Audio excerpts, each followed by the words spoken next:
I'm Frederick Villamena, and I'm an associate professor of pharmacology here at The Ohio State University. In this demonstration, we will show the detection of nitric oxide and superoxide from cells using EPR spin trapping.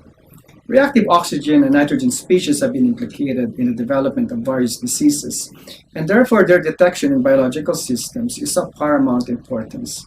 Only few reliable methods for the detection of reactive species have been employed in biological systems, but they are limited by specificity and sensitivity. Spin trapping, however, is commonly used for the identification of free radicals and involves the addition reaction of radical to a nitron spin trap or metal complexes, forming a persistent spin adduct, which can be detected by electron paramagnetic resonance spectroscopy or EPR.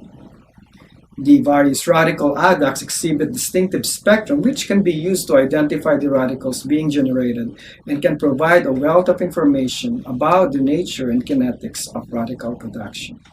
Nitric oxide synthase catalyzes the conversion of L-arginine to L-citrulline using NADPH to produce nitric oxide. Under oxidative stress conditions, ENAs can switch from producing nitric oxide to superoxide in a process called uncoupling, which is believed to be caused by oxidation of heme or the cofactor tetrahydrobiopterin.